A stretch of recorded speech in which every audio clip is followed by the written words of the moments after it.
आज हम संक्रामक रोग एवं कारक, इन्फेक्शन या communicable disease and it's agent, इसके बारे में अध्ययन करेंगे।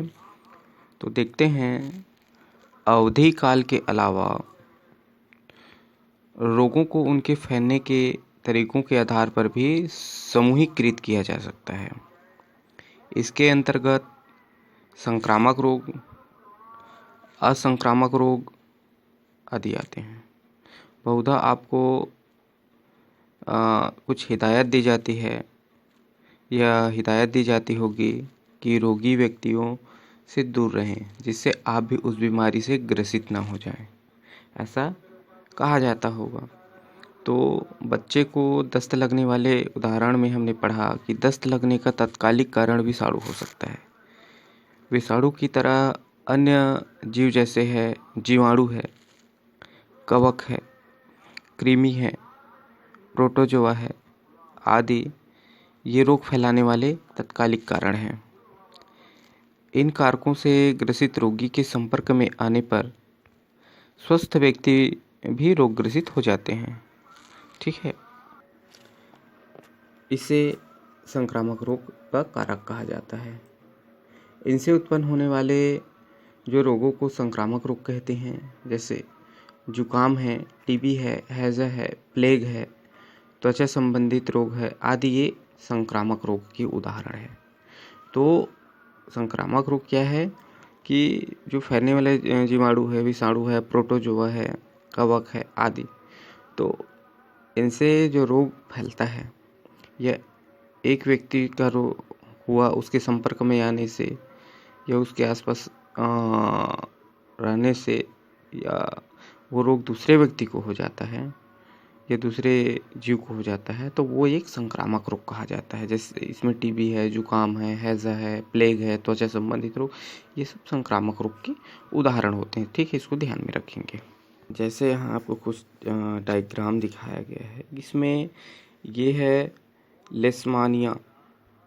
तो लेशमानिया क्या है?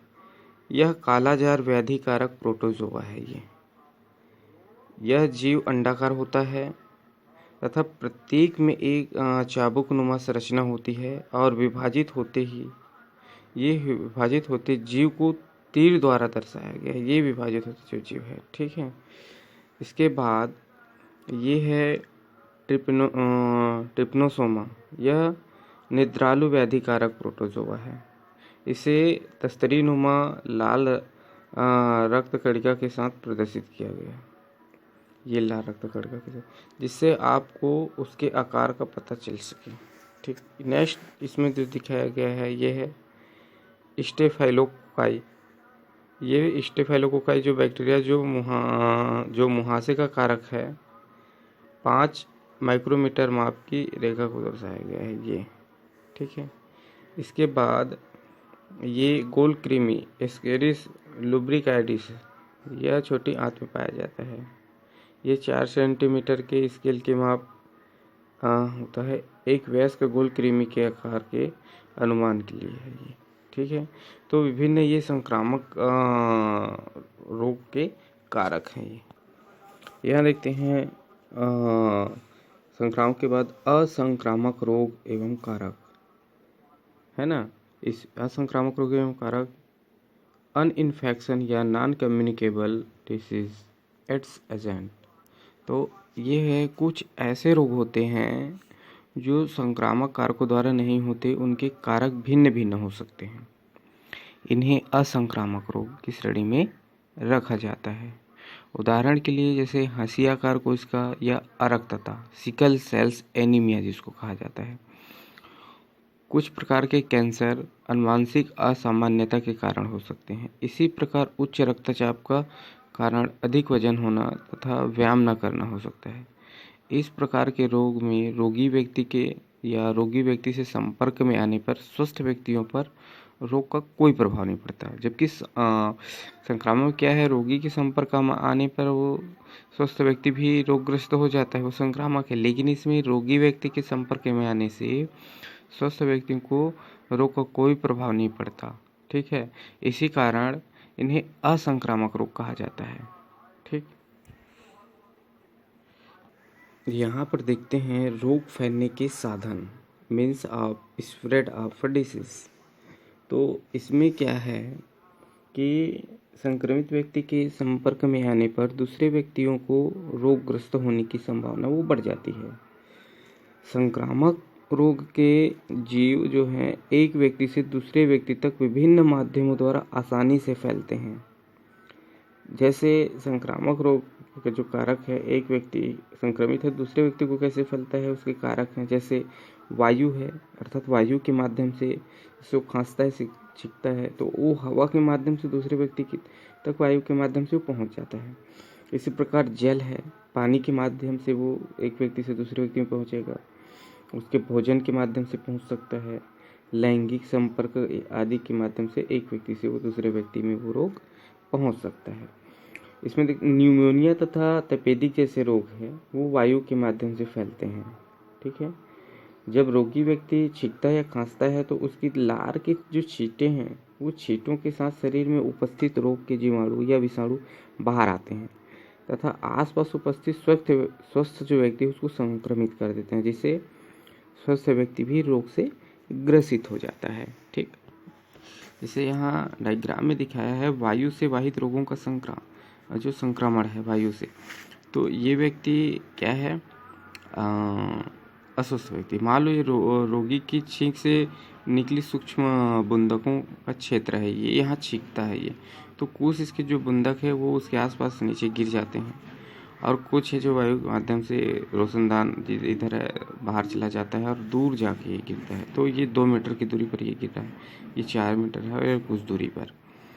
तो ये है बड़ी बूंद कुछ ही सेकेंड में ज़मीन पर गिर जाती है। तो मान लो इसी आसपास यदि कोई व्यक्ति रहता है, इसे 2 मीटर की दूरी पर है या 4 मीटर, तो वो दूसरे व्यक्ति को संक्रमित कर सकता है। इसमें क्या है, जो रोगी व्यक्ति है उसके पास खड़े व्यक्ति को वायु के माध्यम से वाहित रोगों का संक्रमण होने की संभावना बढ़ जाती है। अधिक भीड़ वाले एवं कम रोशनदान वाले घरों में भी वायु वाहित रोग होने की संभावना अधिक होती है। दूषित व अधपके मांस व अन्य भोज्य सामग्री को भोजन के रूप में लिया जाए तब इससे भी कई प्रकार के संक्रामक रोग फैलते हैं। कवक, जिसको फंगस लगा भोजन या भोज्य पदार्थ ग्रहण करने से खाद्य विषाक्तता होने का खतरा रहता है। इसके अलावा कुछ अन्य रोग हैं जैसे लैंगिक संपर्क के कारण फैलने वाले रोग, जैसे इसमें सिफिलिस है, एड्स है।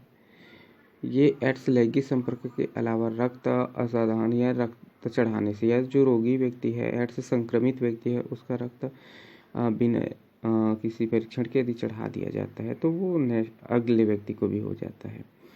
तो संक्रमित इंजेक्शन से भी ये रोग फैलता है। ग्रसित माता द्वारा बच्चे को क्या है, ये दुग्धपान कराने एवं ग्रसित माता से गर्भ के शिशु में भी फैल सकता है। तो इस प्रकार से ये संक्रामक रोग फैलने के कारण हो सकते हैं। जैसे यहाँ भी एक डायग्राम में देख रहे हैं कि इसमें है रोग संक्रमण के सामान्य तरीके हैं। तो रोग संक्रमण के सामान्य तरीके, मान लो ये संक्रमित व्यक्ति है और ये स्वस्थ व्यक्ति है, ये रोगी व्यक्ति है। तो रोगी व्यक्ति से यदि व्यक्ति के संपर्क करने से ये व्यक्ति को हो सकता है, यदि इससे व्यक्ति के संपर्क कर रहे हैं, इससे सोशल डिस्टेंसिंग नहीं कर रहे हैं तो इसको भी रोग हो सकता है। दूसरा है ये वायु द्वारा, एक व्यक्ति यदि खांसता सीखता है तो वायु द्वारा ये दूसरे व्यक्ति यदि पास में ही है तो उससे वो रोग संपर्क में आ जाएगा और रोगग्रस्त हो जाएगा। तीसरा कारण है जैसे ये व्यक्ति है ये परोक्ष है, यानी इसके रोगी व्यक्ति के कपड़ा या उसी कप में चाय उसी कप में यदि वो गिलास से पानी पीता है तो वो उससे परोक्ष संपर्क है, उससे रोगग्रस्त होगा। एक कारण और है भोजन द्वारा, यदि ये भोजन एक साथ करता है या भोजन इसका बचा भोजन खा लेता है तो ये पानी पी लेता है तो उसको भी ये रोगग्रस्त हो सकता है। तीसरा कारक है ये कई प्रकार के जो कीट हैं, एक इससे कीट के माध्यम से ये फैल सकता है या मच्छर के माध्यम से फैल सकता है। उसके बाद ये रेबीज से संक्रमित पशु है, मान लो ये संक्रमित पशु है, इसको रेबीज है और ये इसे काट लेता है या इसके संपर्क में आता है तो ये रोगग्रस्त हो सकता है या ये रोगग्रसित हो जाएगा स्वस्थ व्यक्ति भी। तो ये फैलने के उसके बहुत सारे जो कारण है वो इसमें दिखाया गया है। यहाँ पर देखते हैं अंग विशिष्ट तथा ऊतक विशिष्ट अभिव्यक्ति, organ specific and tissue specific manifestation. ठीक है, तो यहाँ इसमें क्या होता है कि विभिन्न साधनों जैसे जल है, वायु है, भोजन है, इसके द्वारा रोग उत्पन्न करने वाले सूक्ष्म जीव शरीर में प्रवेश करते हैं। ये विभिन्न कारक है। तो फिर ये कहाँ जाते हैं? ये शरीर में कहीं भी जा सकते हैं। जैसे हवा से प्रवेश करने वाले सूक्ष्म जीव नाक के माध्यम से फेफड़ों में पहुंच सकते हैं और क्षय रोग उत्पन्न करते हैं। ये जीवाणु जब अस्थि पर संक्रमण करते हैं तो उन्हें भंगुर करते हैं तथा कमज़ोर बना देते हैं। जैसे अस्थि का क्षय रोग। मुंह के द्वारा प्रवेश करने वाले सूक्ष्म जीव जैसे आहार नाल में जाकर टाइफाइड जैसे रोग उत्पन्न करते हैं। हेपेटाइटिस विषाणु यकृत में पहुंचकर पीलिया रोग उत्पन्न करते हैं। ठीक है, और इसी प्रकार जैसे HIV है, ये इसको HIV को बोला जाता है ह्यूमन इम्यूनो वायरस, जो एक विषाणु है। शरीर में प्रवेश कर लसिका ग्रंथियों में फैलते हैं। मलेरिया उत्पन्न करने वाले जो सूक्ष्म जीव है मच्छर के काटने से शरीर में प्रवेश करते हैं। ये यकृत में जाते हैं, उसके बाद लाल रुधिर कोशिकाओं द्वारा शरीर के विभिन्न अंगों को प्रभावित करते हैं। यदि हम यह जानते हों कि कौन से ऊतक अथवा अंग पर जो आक्रमण हुआ है और उस ऊतक या अंग का कार्य है, तो हम जो संक्रमण के चिन्ह तथा लक्षण का अनुमान लगा सकते हैं। संक्रामक रोगों के ऊतक विशिष्ट प्रभाव के अतिरिक्त उनके अन्य जो सामान्य प्रभाव भी होते हैं। जैसे अधिकांश सामान्य प्रभाव इस पर निर्भर करते हैं कि जो संक्रमण के या संक्रमण से शरीर का प्रतिरक्षा तंत्र क्रियाशील हो जाए। इस प्रकार सक्रिय प्रतिरक्षा तंत्र प्रभावित ऊतक के चारों ओर रोग उत्पन्न करने वाले जो सूक्ष्म जीवों को मारने के लिए अनेक कोशिकाएं बना देता है। इस प्रक्रम को शोथ या इन्फ्लेमेशन कहा जाता है तथा इस प्रक्रम में स्थानीय प्रभाव जैसे प्रभावित अंग का फूलना तथा दर्द होना और सामान्य प्रभाव जैसे बुखार, सूजन आदि होते हैं। ठीक है, फिर देखते हैं इसमें जो प्रतिरक्षा तंत्र, इम्यून सिस्टम। तो प्रतिरक्षा प्रणाली किसी जीव के शरीर के भीतर जो विशिष्ट कोशिकाओं का एक समूह है, रोगजनकों और अवांछनीय कोशिकाओं को पहचान कर उन्हें नष्ट करती है तथा रोगों से रक्षा करती है।